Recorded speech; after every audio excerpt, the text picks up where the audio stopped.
wanna hear from Lester and Leslie. Let's talk. We're on a journey, come along with me. Let's talk.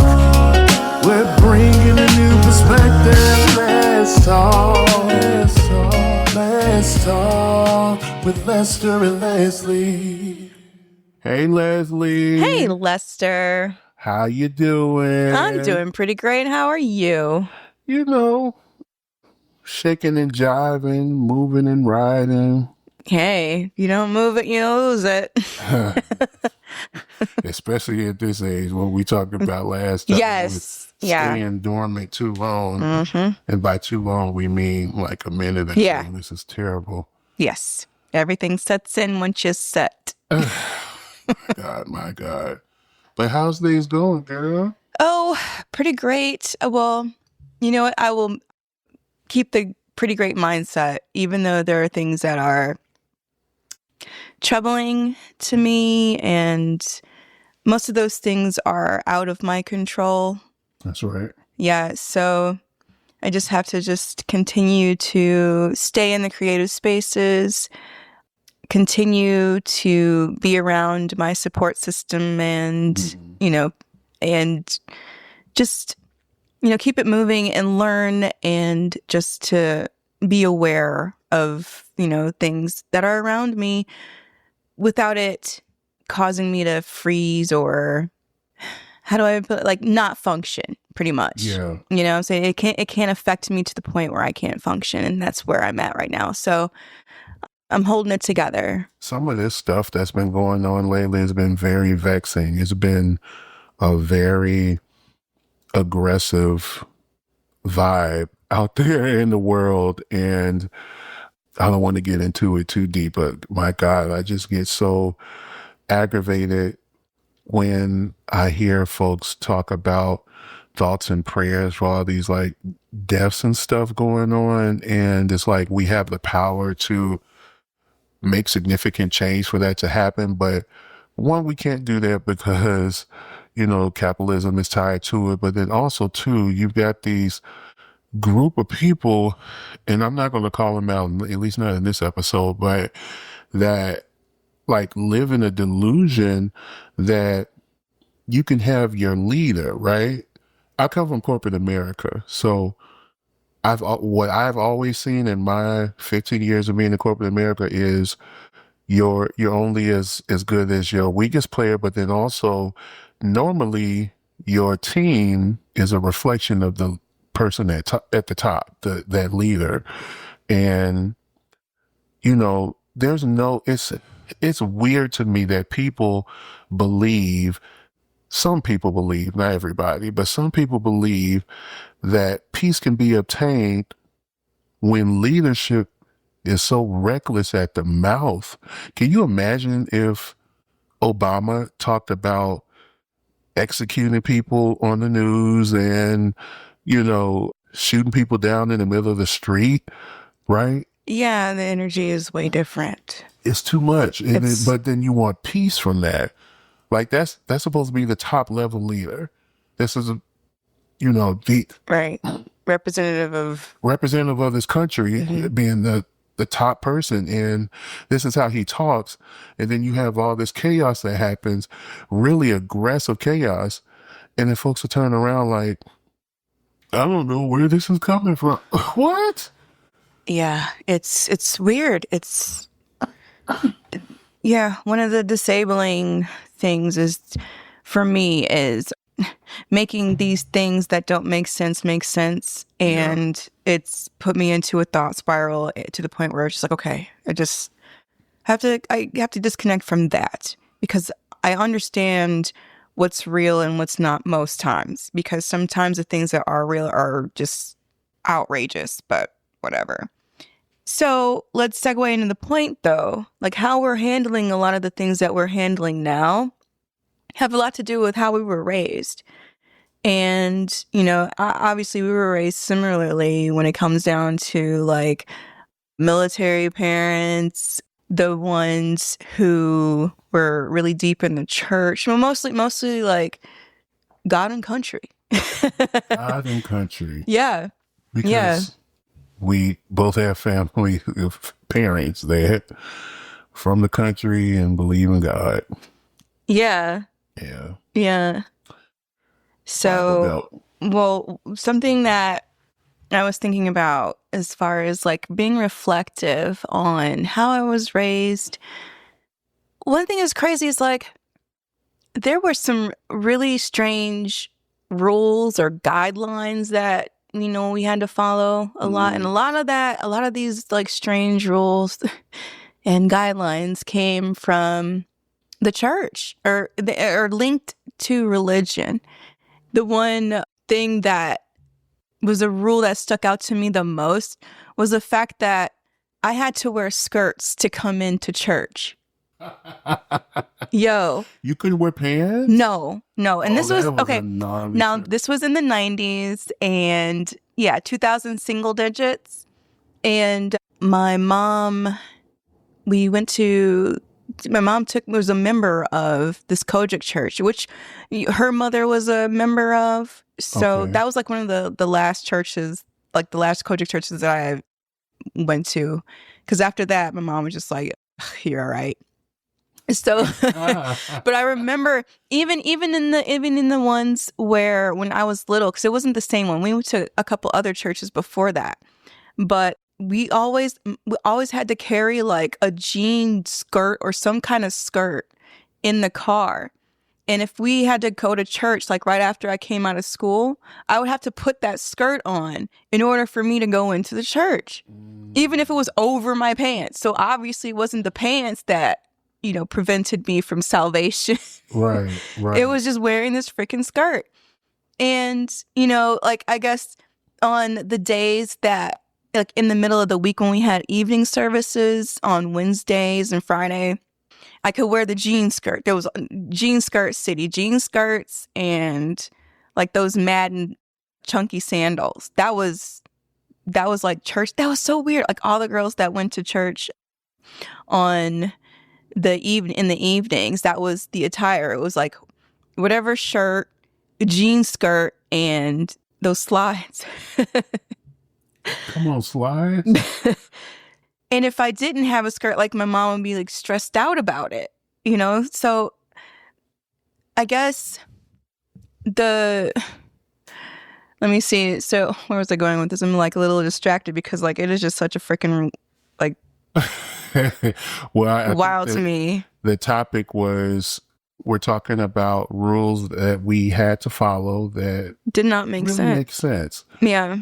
Actually, while you were saying that, I was reminded of my time as a little Todd, and I've mentioned we grew up in Catholic school, which is a little different than Lutheran. I think it's a little bit more gnarly and stricter with a lot of things. Like we were required, I remember, to attend church service, I think once a month as a condition of our enrollment there. I remember when we did end up going to a Lutheran establishment for education, some of those were like rules weren't, we didn't see that with Walter and the other folk places that I was singulated, which is no longer, there was no requirement to attend a church service. So, but I was sitting there thinking like, yeah, when I was at the Catholic school, we had to wear uniform. And especially like before, I want to say it was maybe like kindergarten all the way up to maybe like fourth or fifth grade, the girls had to wear skirts, blue plaid skirts. I remember that.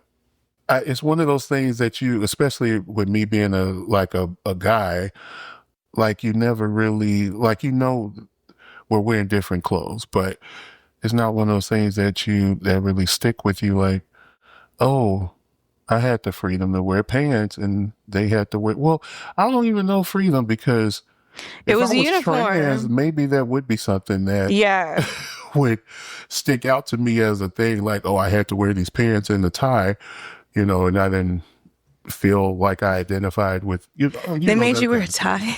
tie. Yeah, we had to wear these little like bow ties that just clipped. So it was just like, A little X. If I was a little boy, I'd probably be hung up about like the freaking tie, like every day. Like, what is this for? Well, I'll tell you, the only thing I didn't like about it was the fact that I would lose mine Yeah, and see, then I'd get, punished for that. see, that's really crazy to me. Because what? Yeah. That is just silly. You're gonna make these children wear these extra clothes, and they're out playing like they're not gonna lose it. Yeah. Yeah. Or get uncomfortable or fidget or whatnot.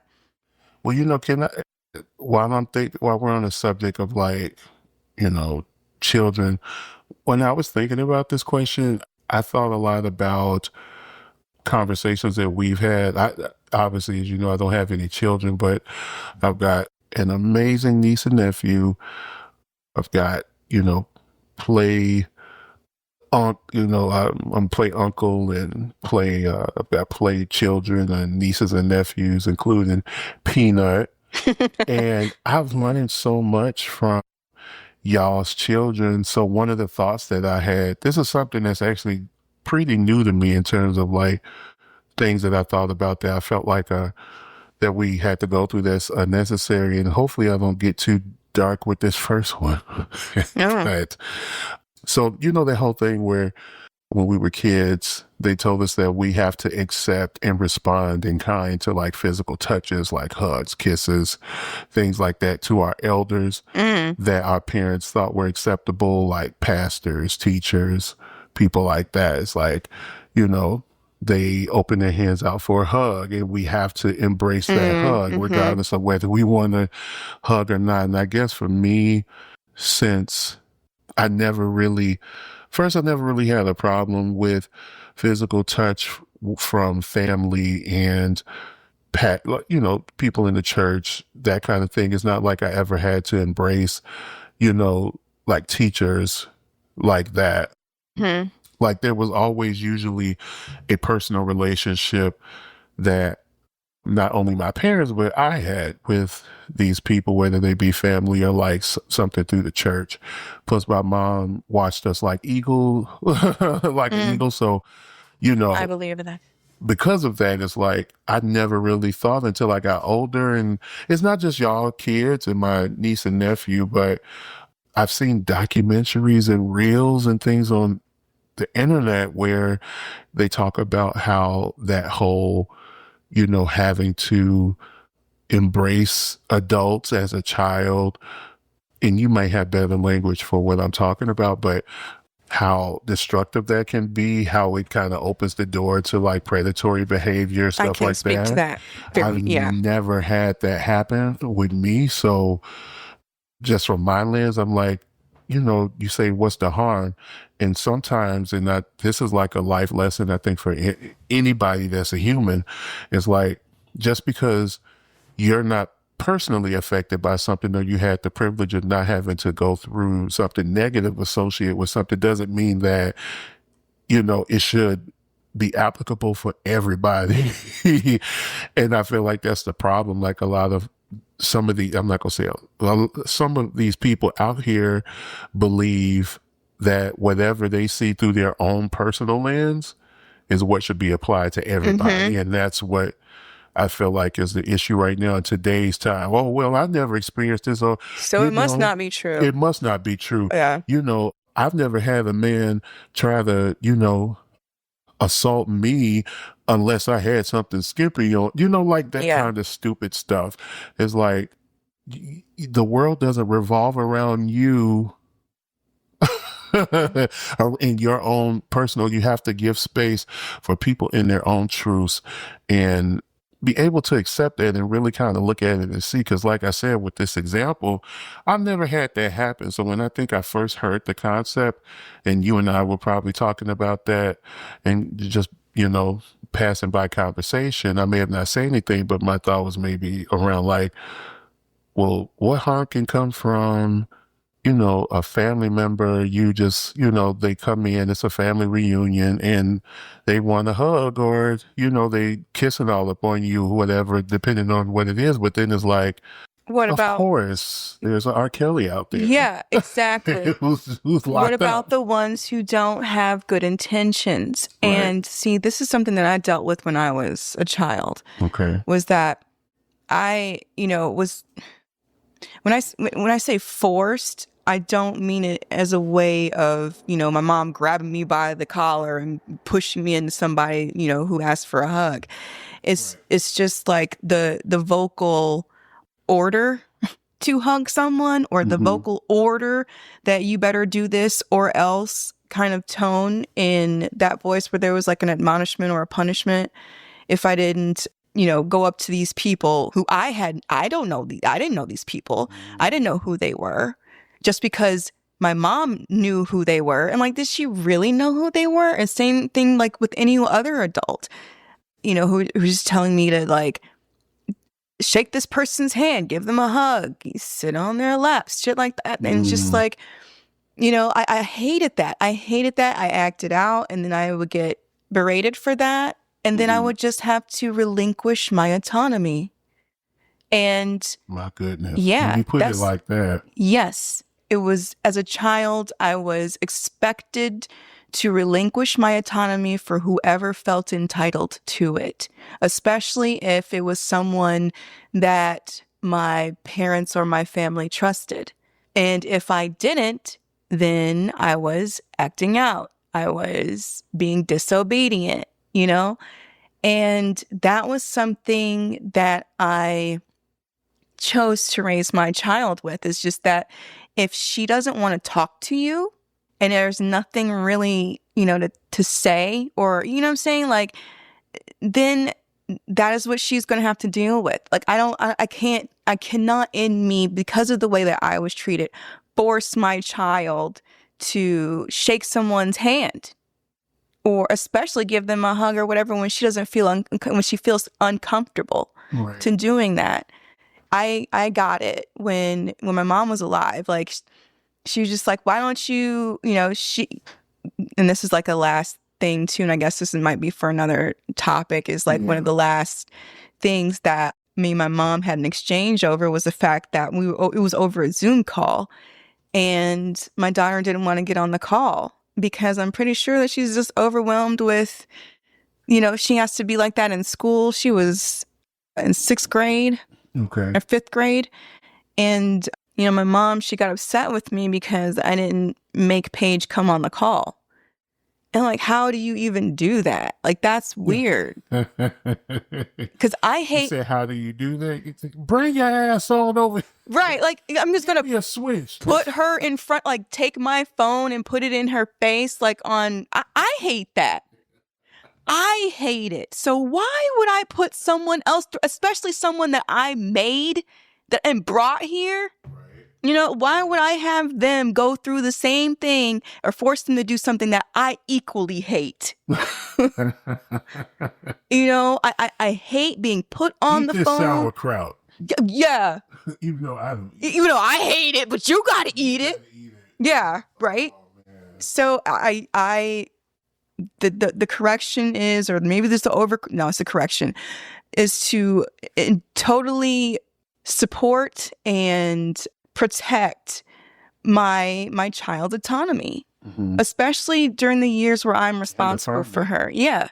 And it's just like, and I even tell her, because that's a way of protection, especially because I can't be around her 24 hours a day. Yeah. And she's going to grow up. That's right. And I don't want her to feel like I did when I was growing up, or when I became a new adult, was that if people wanted me to do something, then I probably should do it first without questioning it first, even if I feel uncomfortable doing that. And I ended up getting into some situations where it was very less than, or getting into relationships where, it was very unsavory. And I had a lot of encounters with people, and it's like, like now that I'm realizing how I was before, I took more control over my autonomy and created boundaries. Right. Which is also another way of protection. And for me, also something they don't give us or let us know we have as children. So now you're an adult trying to figure out, what does boundaries look like? Yeah, what is that? What? Like, I don't want you, and then there's different types of boundaries and there's rules, and we got to differentiate from that because all we wanted to do was not hug Uncle Larry. Uh-oh. Thankfully, I didn't have an Uncle Larry, but No, we don't. you know, I don't either, but like, I'm just saying though, like there's a lot of things from when we were younger that we had to deal with, that we were forced to do, right. that translates into our adulthood. And then when we're stumbling and fumbling and not knowing why, now we're understanding why. That's where it came and from. Now we have to make the corrections so late. So, you know, where it's like, wow, I could have saved me so much time if I had more awareness of different things being put on me. And like, I wish that I was kind of the bad kid, because to me, bad kids are the ones that question things that don't make sense. I think you just dropped a gospel right there. That is, that's a really interesting way to look at the traditional like bad kid. And it's funny when you translate that to like adulthood and how certain people, especially when it comes to disagreements and different points of views, how they villainize folks who don't agree with them as bad, when that person is, in some cases, is just saying, well, this is just my life, my autonomy, and you should respect that. And they're like, no, you're bad. You shouldn't be doing. So I'm seeing a lot of parallels right now, just even in this conversation. Yeah. And then also, I didn't take it to account, you know, the difference in man versus woman.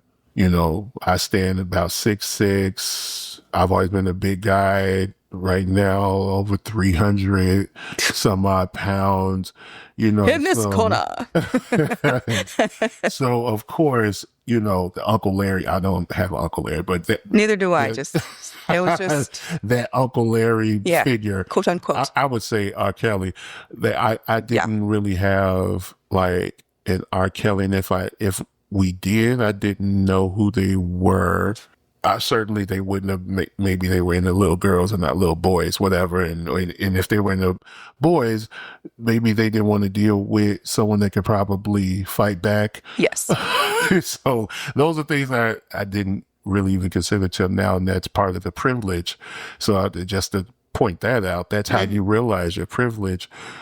I learned that in corporate America, that when I started getting promoted into like higher positions, I started to realize the higher I get, it's a lot more men and a lot less women. And women really propelled me into, you know, in my career, various stages of it. I recognized it was always a woman that was behind me, you know. Yeah. And it's funny that sometimes in certain cases, again, I know this isn't everybody's situation, but in mine is, I think I realized when I got into a position of leadership that sometimes you have folks that will propel you into positions that will either women who will support you and push you into positions that will either make you their equal or could possibly move a little bit ahead of them. And meet or excel. That's another episode for another day. Yeah. But back to your point, like those variances are very important. And that's the whole thing in privilege, is being able to recognize it. You don't lose anything in saying, I have natural built-in privilege by being a man, by being this, by, you know, being that. You don't all of a sudden become a villain just because you recognize wherever your privilege is. And again, it could be in any situation. It could be, you know, you're an educated person, you went to college, you have a degree that gives you a privilege over folks who don't have it when it comes to just looking at an application. If you're in HR, you will likely stick out outside the person that doesn't have the same education. So, you know, there's a privilege in that. There's a privilege in being raised in the suburbs versus the city, when, you know, people who have a negative view of the city looks at you versus someone is in the city, like it's so many privileges that we have just kind of built in, and you don't lose anything from calling those things out and recognizing that they're there. I Mm-hmm. don't believe I haven't lost anything by saying, when I realized it amongst a woman who I consider a mentor, and I still do. She propelled me into a position where I became her counterpart. I became her colleague. For most of my career, she was always in a leader, like in the leadership position. She was always above me technically. And this is the first time that she supported me in a position where I became her colleague. And it was then that I recognized, like, I remember I said it too. I was like, with the knowledge that you have, you should be like at a director level. You should be at a SVP level. You've been in this type of work 10 years before I started. And now I'm your colleague. You know, I recognize that I probably got that position, a part of it. There's many factors, but I feel like one of the parts of it was he's a man and all we have is women around here. It was other things that happened, but when I came to that realization, I told my mentor that, who propelled me into that position. And I don't think I didn't feel like I lost anything just by recognizing that. And then also coupling it with, I realize it's a position of privilege because not just because you and I are colleagues now, but also because of the fact that you have more knowledge than what the position you have calls for. So they were overqualified. They were overqualified. Mm-hmm. And now she's in a position where she's in alignment, but it took so many years of like being in that same kind of role. And it's like, you should have been a director. You should have been, but we're talking about an African American woman who's been in this lane for decades. Mm-hmm. Wow. And it's not because she didn't want those positions. It's because I would argue to say, sexism and racism coupled in there, these folks probably only saw her as her ceiling was management. Like mid-senior level management. And she should have been at least a director. But anyways, that's one thing.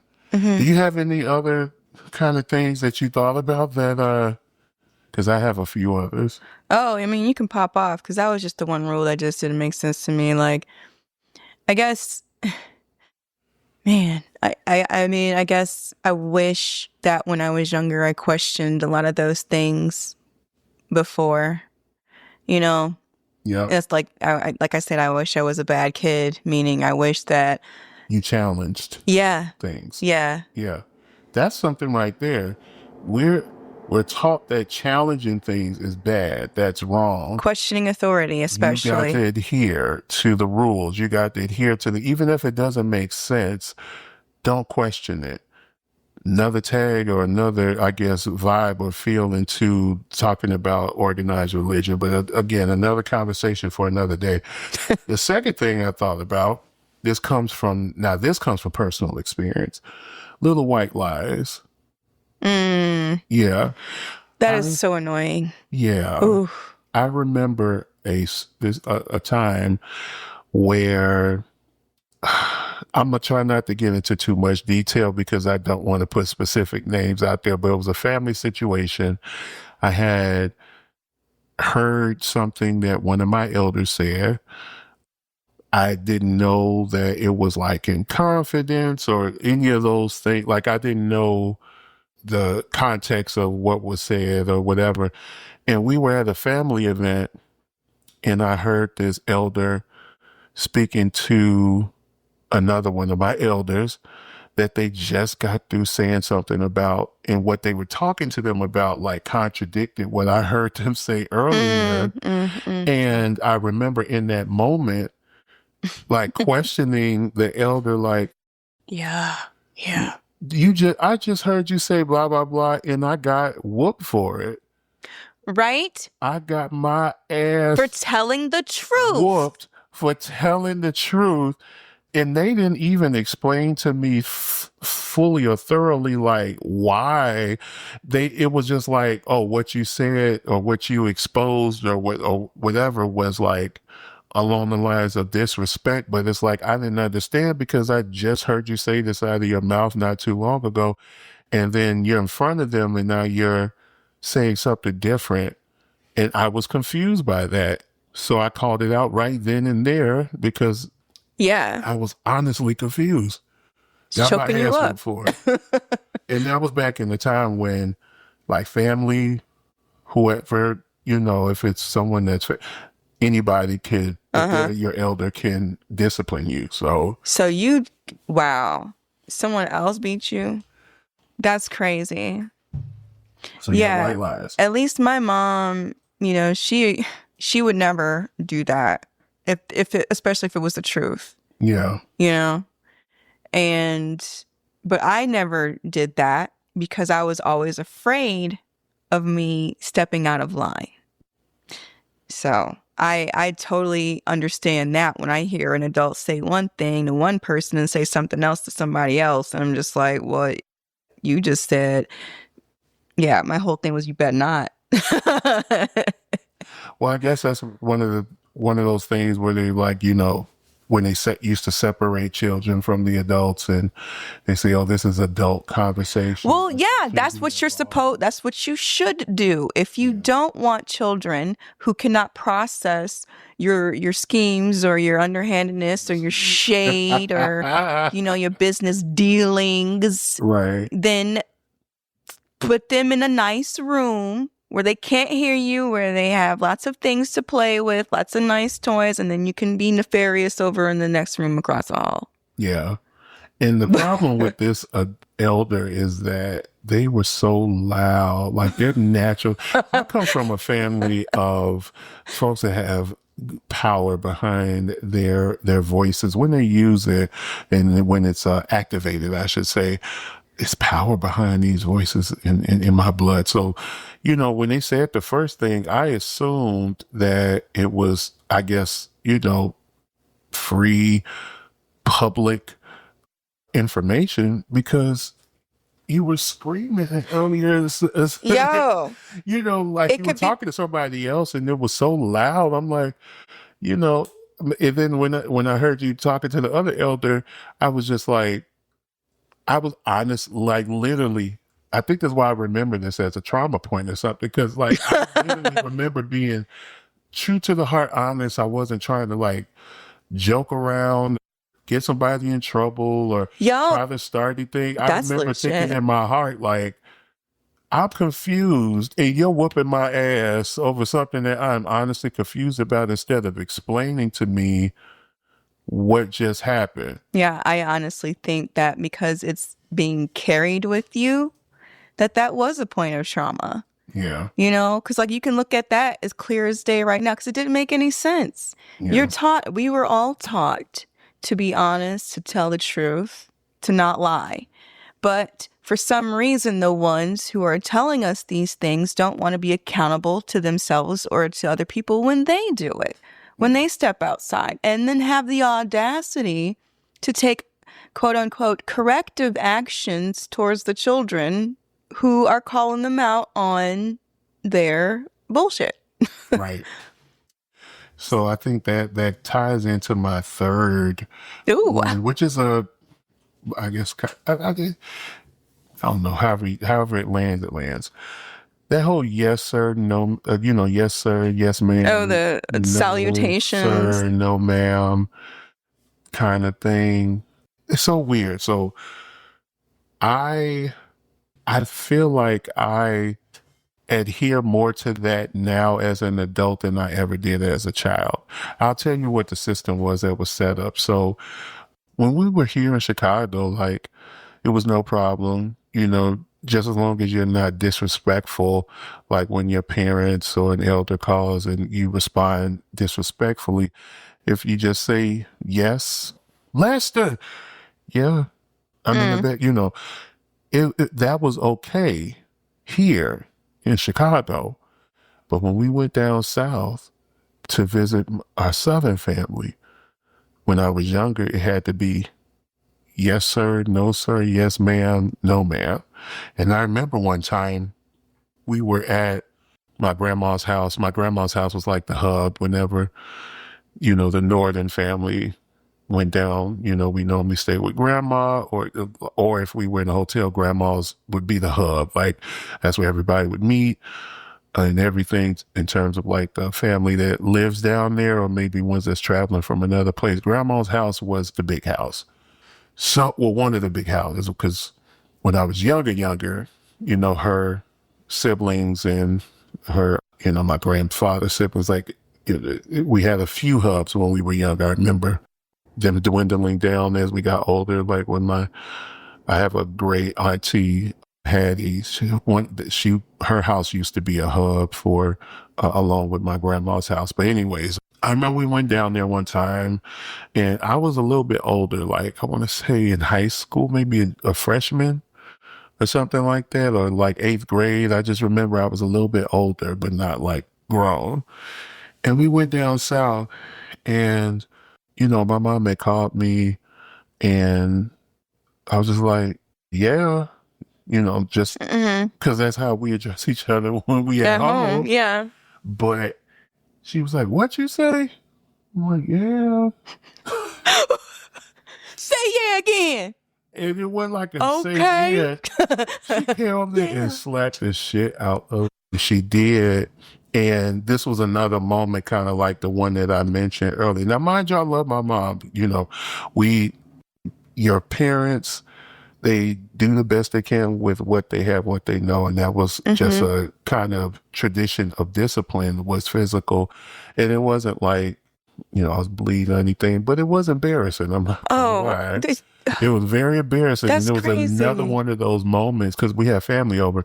And it was another one of those moments where it's like, I forgot for a moment that we're down south. This is how I address you when we're back home. And it's like, we're like putting on a front, I guess, Mm. because we're down south. And I don't know, When you're I adjusting didn't to the even tune in culture. enough to know if like my cousins down there, if that's how they address, their parents and, elders. I really didn't know this. And it was just kind of like a And it was moment. never explained to you, like why you had to, like a weird type of code switch. Well, it was a weird kind of code switch because it's like down there, it's like, oh, you're being disrespectful if you're not addressing me by yes, sir, no, sir, yes, ma'am, no, ma'am. But, just having the fact that it was two different dynamics and two different spaces just confused And two me. different And I reactions. My remember getting God. so upset about that. I had to, my grandma had like a little outhouse. Uh-huh. I went and I hated it because, as you know, I'm a city guy. I hate bugs. I hate animals. I hate all that nature shit. Oh And my God. I had to been upset because this outhouse was like out there. It was like a little like Yeah. wooden kind of shit. Outhouse. So it could be snakes in there. I don't know. It could Oh my be, God. Uh-huh. all that shit. And I had to be mad if I locked myself in an outhouse where I don't know what's in there, but I just have to get away. I didn't lock myself. Well, I went out because they didn't have. That's another little weird thing. No locks. I don't know if that's something that you had in your Mm. house. I just thought Did about that I right have no now. locks? No, I definitely had a lock on my door, but I wasn't allowed to lock it. When we were kids, and even still now, if you go to the house, I think. No, actually, it's still like this. There's no locks in the house, and I feel like they did that before we got here, like when they purchased the house before They we took the locks off came. the door? I think the lock got taken off the door except for the bathroom and Their their door. bedroom. Yeah. Actually, I take that back. I did have a lock on my door, and I locked it a lot. But whenever my mom wanted to, she knocked on the door first. That's how I raised my kid too. You knock on the door. I know, right? Yeah, I'm She sorry. had the privilege of Of some a sort of door lock. autonomy. Yes, Yeah. that's That is autonomy. wild. Yeah, I guess that's like the overcorrection of what I went through when I was a little kid. See? Because I did tell my mom that. I did tell my mom that I was very uncomfortable with her making me like hug people and talk to people I did not know, on a familiar level. And yeah, like, I don't know if it was mostly because like they were embarrassed of not having this child who is friendly and who can talk to anybody kind of thing, you know, and that was the reaction that I got from that. That's probably the reaction that I got from that. Now I'm thinking about it, is the embarrassment of having this like friendly child that can talk to, you know, and just be the Shirley Temple type, you know, like, oh, hi, how are you doing? You know, I was not that. And I guess that, you know, is something, an image that I wanted to adhere to so that I would make my parents happy. Yeah. And that was probably required me to give up some of my autonomy. Yeah. Yeah. Interesting. I'm going to send these recordings to my therapist. Because, yeah, like you now. know, remember like, when God, I said in the first episode where I was like, the whole process of unlearning is like a journey, probably less of a destination, more of a journey, because, you know, it's one thing that you look at and you kind of learn, you get up, and you find out, oh my God, there's another thing that, yeah. like, and oh, I'm this is why I realizing- do this. yeah, I'm realizing in this conversation that it's probably some other things that I need to think about and maybe address. So yeah, that, I don't know, would that be considered a lesson? What do you think the lesson is? Okay, well, I didn't actually think about the lesson as to like what I learned from, you know, having to always wear a skirt in church. But I guess like the really distant takeaway from all of that is speaking up and questioning things when they don't make sense. You know, like I'm gonna say it again. I wish I was a bad kid in regards to questioning rules that did not make sense. Yeah. Just questioning things like, okay, why do I have to obey this? This doesn't make any sense for the goal that we're trying to achieve here. Yeah. You know, it's like, and I mean, and the funny thing about like the whole skirt thing, like just to like a side takeaway from it is just like, wouldn't you want women to wear pants if that meant to keep them from, you know, showing certain things or whatever? But I don't know. Like this, like I'm saying, That things does just seem doesn't, counterintuitive. Like if right? the whole It seems like more purpose is access. that, it would give you better access and views to this unholy thing that you're trying to hide. Right. So obviously those rules, now that I'm knowing, were not for our protection, but for some kind of control. Control. Some sort of sense of like order that whatever they an see image, as order. Yes, an order or an image or something that, you know, that they have in their mind and everyone else has to adhere to. Chase. What? Something chasing. Like God, you know, it's close to God. The ladies must wear a skirt and be ladies. I'm just. It's just like, if the common goal is for salvation and to be closer to the model of what Jesus was, why does me wearing a skirt get in the way of that? Or why does me wearing pants get in the way of that? Or playing sports get in the way of that? You know what I'm saying? It's just like, it doesn't, when the goal is there and the rules to get to the goal don't make sense when it's when we're not competing against each other. Maybe it's a competition. Putting things in place so that, you know, people can feel good about themselves when they at least find something that they're better than someone else about, you know. So I guess the takeaway is like what I'm learning. Yeah. What I'm learning is what I'm taking away is that the best thing for me to do is, like, now that I have a child, is to make sure that to give her the opportunity to question me. If there's something that I'm doing that doesn't make sense, she should feel comfortable enough to question me about it. And I should feel comfortable enough to be questioned about it and to explain to her, you know, the answer. Yeah.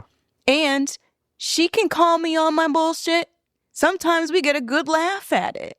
You know, I'm like, all right, you caught me, kind of thing. And we're good. But it's just like when I am giving those lessons to my daughter on how to protect herself in ways that I was not able to, that lines her to become a more secure adult. That takes the worry away from me. Yeah. Knowing that she can speak up and question authority when things don't make sense. She can speak up and even help, not just for herself, but for other people too.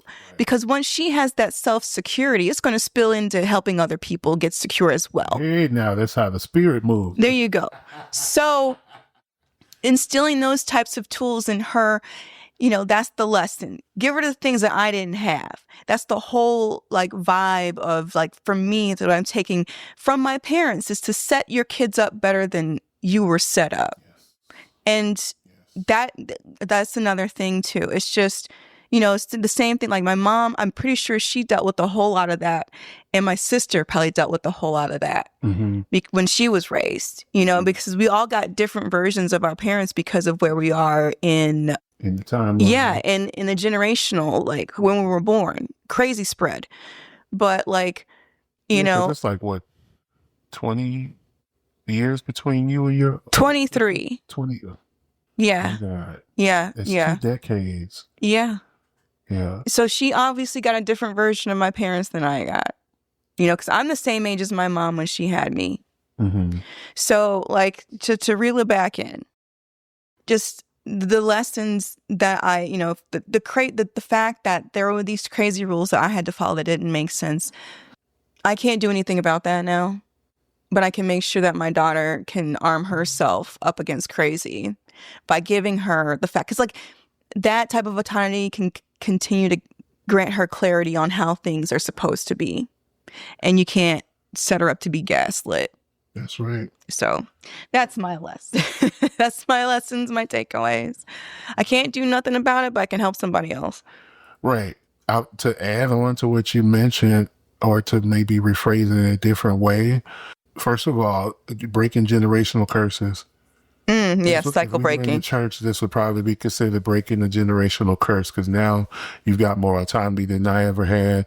You are the vision of your ancestors, in this case, Paige ancestors, would be like you, her grandmother, right? These are the things that that you have a level of autonomy that the women before you would have dreamed of. Yes, billion%.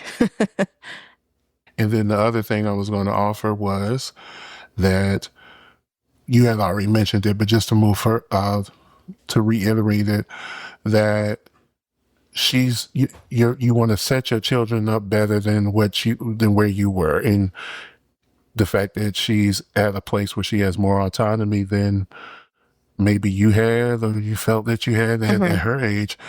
That means she's going to be a lot further along as she progresses in her life, with her journey of self-discovery and being able to really own who she is without a lot of gray matter to fight through. That's setting her up better than your mom, et cetera, et cetera. So thank you. It's really dope.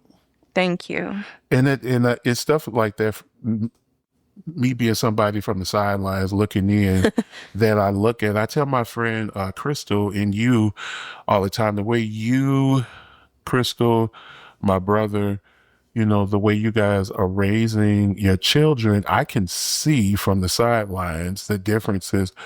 I'm like, y'all, your children have conversations with y'all that I wouldn't dare have with my mom or dad. And not because I didn't love them, not because we didn't have a decent, good relationship. It's just with the parameters that were set up for us at that time, we just couldn't have that level of transparency. It's unheard of. And that's something that you guys, as being the parents now, are able to experience. And I think that's so dope. Thank you. There was that level of fear that was layered on to having conversations with our parents, because it teetered on, are they going to berate me for being disrespectful? Because like you had mentioned before, where you got like beat down as a child for telling the truth when you're supposed to tell the truth. That is the ultimate confusion. And not only is it confusing, you have physical trauma from that. Yeah. Wild. And the fact that you're like, oh, well, I didn't bleed or anything. Bruh. Okay, I'm glad. But, comma, however, you're right. And that's just one of those things that talked about unlearning. One of those things where it's like, you're a man. So, yeah. A little physical violence isn't going to kill you, Yeah, just a That's little what men physical violence. You're not bleeding or anything. It's like, you're already black. How about little blue? Well, but again, it's something that there probably is things there, trauma there, but I realize again, your parents do the best they can with what they have. Mm-hmm. And there's no doubt in my mind that like my parents, both of them, did the best they could with what they had. So I don't look at it like this was something that you intended to do. If it was any trauma attached, mm-hmm. I know that that wasn't the intention. I know your intention was to love me and have me be the best person I can be and be able to, thrive in this society. A lot of times, directions and decisions were made on how to discipline us, I think, based off of how they wanted us to show up in the world mm-hmm. and be not necessarily our best selves, but like be able to be successful. Or be as a layer of protection. Yeah. Yeah. Or protect you because, if you talk about physical violence, man, I've experienced way more traumatic things in corporate America, in music and relationships than I could ever summon up with if I talk about like how it was disciplined. Mm. I would rather have the ass whooping than the heartbreaks, than the nepotism, than, the racism, all of these things that I've experienced. I would have rather got my ass whooped with a belt by mama than having to deal with some of the things I've had to deal with in life. That's so crazy because, you can deal with the physical over the emotional. Yeah, because of who it's coming from, first of all. Yeah. And knowing their intention. See, and that's another thing. That's so wild, though. That I've learned as an adult, it's not about the action in front of you. It's about the intention. Mm-hmm. Somebody can hurt you more with words that have ill intention than someone who physically accosts you, but it's covered in love and protection. That is like a really slippery Stockholm like thing when you're saying it out loud like that versus what we know. Yeah. Like I said, so I am going to send this to my therapist. So we already got that part established. Yeah. So, this was a deep one, Leslie. I feel like we're going to start getting into the deep ones now. Maybe I should start off. Maybe I should start off with like a darker answer to these questions. Then I wonder why we had to wear skirts to church. It's layers to these. Lots of layers to peel back. Mm-hmm. So I guess that's how we parallel. Yeah, because of the background, we mm-hmm. both experience, Southern parents, and I feel like there is a lot of parallels, not just with you and I, but just with Black Americans who come from the South and have migrated up to the North.